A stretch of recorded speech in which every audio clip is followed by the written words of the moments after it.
स्वागत आप सभी का हमारे YouTube चैनल डिफेंस बीच के अंदर गाइस। जैसा कि आप सभी जानते हैं कि लास्ट की वीडियो के अंदर मैंने रिलेशन चैप्टर को स्टार्ट करवाया था आप सभी को, तो ठीक है, उसी कड़ी के अंदर हम अगली जो चीजें करते जाएंगे कि अब आज जैसे टाइप ऑफ रिलेशंस है वो करवाएंगे। और कल मैंने इनवर्स रिलेशन करवाया था लास्ट में, मैं कोशिश करूंगी इनवर्स रिलेशन को थोड़ा एक्सप्लेन करूं, ठीक है दोस्तों। तो स्टार्ट करते हैं। देखो भाई, मैंने क्या बताया था इनवर्स रिलेशन में कि हमारा ए बी रिलेशन रखता है आर, मतलब A B related to R, ठीक है, तो बिलोंग्स टू आर, मतलब रिलेशन के अंदर बिलोंग करते हैं ए बी। देन यदि सिंप्लाई करेगा बी ए वो रिलेशन रखेगा आर इनवर्स के अंदर, ठीक है। इनवर्स रिलेशन की बातें चल रही हैं। मैंने कल जो लास्ट की जो वीडियो है उसके अंदर मैंने करवाया था कि इनवर्स रिलेशन क्या होता है। वो होता है कि A B belongs to R है तो बी ए बिलोंग करेगा, वो इनवर्स रिलेशन के अंदर बिलोंग करेगा। उसके बाद देखो, इसका मतलब साफ साफ समझ में आया हमें कि डोमेन ऑफ आर वो इक्वल होगा रेंज ऑफ आर इनवर्स के, ठीक है दोस्तों। ये चीज नोट कर लो, बहुत इंपॉर्टेंट चीज है। ये चीजें साफ साफ पूछी जाती है कि इनवर्स रिलेशन के अंदर क्या चीज होती है। इनवर्स रिलेशन के अंदर चीज होती है कि डोमेन ऑफ रिलेशन, मतलब हमारे रिलेशन का डोमेन है वो इक्वल होगा रेंज के इनवर्स जो मतलब रिलेशन होगा उसकी रेंज के इक्वल होगा दोस्तों, ठीक है दोस्तों। कैसे इक्वल होगा देखो आप, मैंने कल भी आपको समझाया था और आज ही समझा देता हूं दोस्तों। देखो भाई, अगर हमारा रिलेशन के अंदर ये टर्म है, मतलब एलिमेंट्स हैं 1a 2b और 3c, ठीक है दोस्तों। तो हमारा इनवर्स जो रिलेशन होगा उसके अंदर एलिमेंट्स होंगे a1 b2 एंड c3।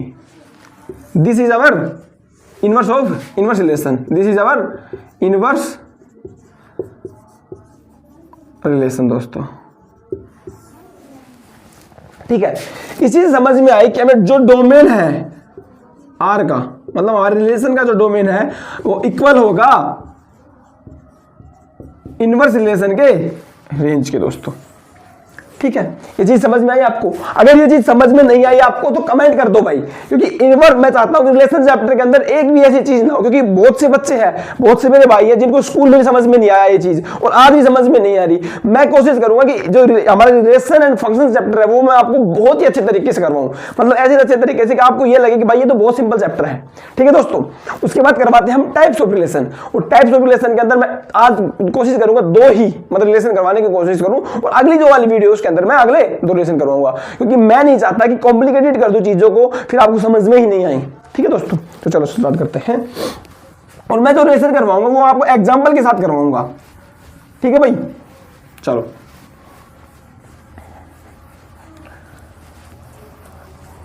अब आते हैं टाइप्स ऑफ रिलेशन, और इसके अंदर मैं इतनी बेसिक्स क्यों करवा रहा हूं, क्योंकि जो रिलेशन चैप्टर है और फंक्शन चैप्टर है इसके अंदर बेसिक करवाना बहुत ही जरूरी है दोस्तों, ठीक है। टाइप्स ऑफ रिलेशन, पहले हमारा आता है रिफ्लेक्सिव रिलेशन। रिफ्लेक्सिव रिलेशन कोशिश करो कि आप इनको नोट कर लो, क्योंकि ये चीजें इतनी आसान तरीके से मैं करवा रहा हूं, आप अपनी लैंग्वेज में लिख लो, बाद में आपको बहुत अच्छे तरीके से समझ में आ जाएंगी। अब एक बार पढ़ोगे दोबारा तो आपको और अच्छे तरीके से समझ में आएंगी, ठीक है दोस्तों। क्या है कि हमारा जैसे रिफ्लेक्सिव रिलेशन क्या होता है? रिफ्लेक्सिव रिलेशन होता है अगर every element of A, if every element of set A, every element of set A is related to itself, is related to itself. अगर ये होता है मतलब हर एलिमेंट ऑफ सेट ए वो खुद के साथ रिलेट करे, मतलब खुद के एलिमेंट के साथ रिलेट करे, तो वही चीज हमारा रिफ्लेक्सिव रिलेशन के अंदर बताई गई है, तो वही रिलेशन हमारा रिफ्लेक्सिव रिलेशन कहलाएगा। जैसे देखो एक चीज रुको, क्या होगा रिफ्लेक्सिव रिलेशन क्या होगा? आर इज रिफ्लेक्सिव कब है? आर इज रिफ्लेक्सिव कब है?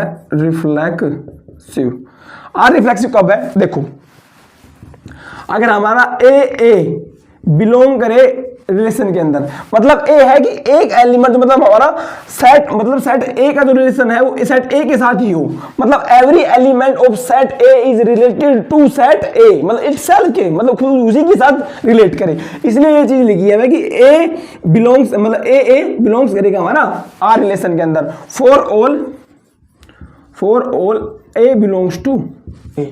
ठीक है दोस्तों, देखो एग्जांपल से समझो आप, ये चीज तो मैंने लिखवा दी, ये चीज नोट कर लो। ठीक है, उसके बाद देखो कैसे है, आपको समझ में आएगा चीजें। देखो भाई, हमारा एक सेट है ए, उसके अंदर एलिमेंट है 1 2 3। तो रिफ्लेक्सिव रिलेशन कब होगा कि हमारे रिलेशन के अंदर ये टर्म्स हों 1 a 1 1 1 2 1 3।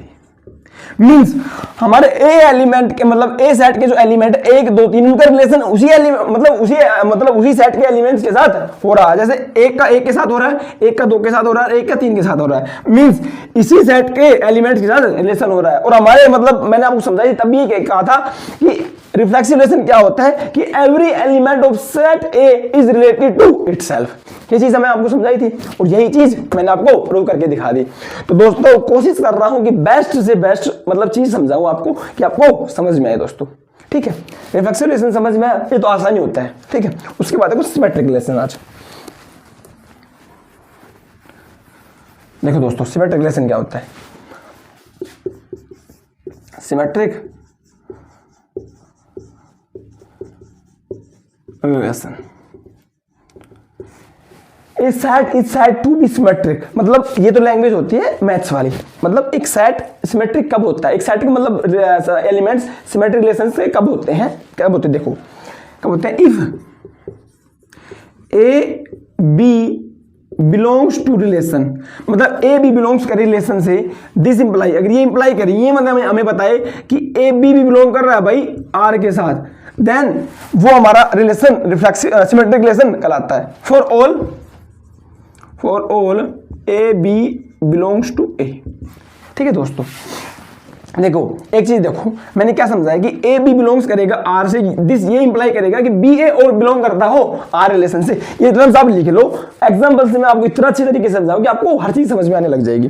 देखो फॉर एग्जांपल इसको हम ऐसे भी लिख सकते हैं कि ए रिलेशन है, एक का रिलेशन है बी के साथ, दिस इंप्लाई बी का रिलेशन भी ए के साथ होना चाहिए। For all A B belongs to R, A B belongs to ए।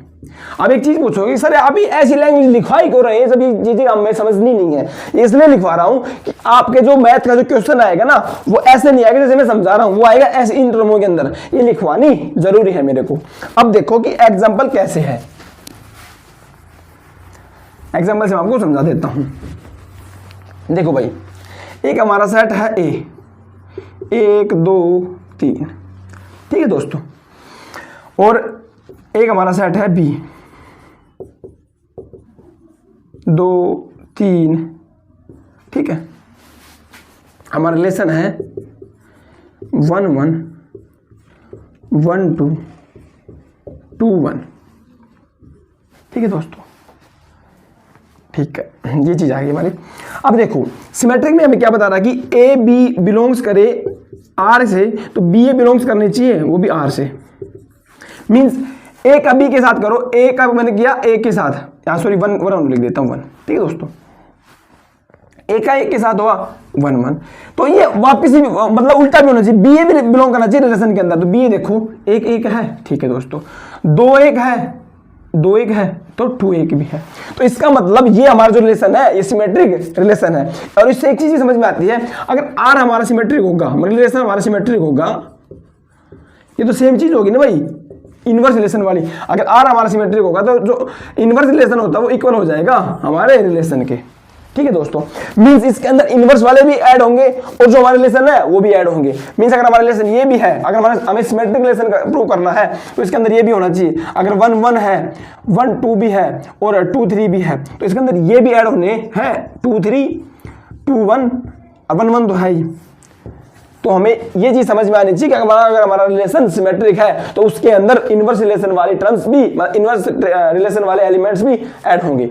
इसी के साथ आज की वीडियो में समाप्त करने की कोशिश करूंगा, क्योंकि इतना मैं कोशिश नहीं कर रहा कि आपको पजल कर दूं। हर वीडियो के अंदर मैं कोशिश कर रहा हूं इतनी चीजें कर रहा हूं जो आपको समझ में आ जाए।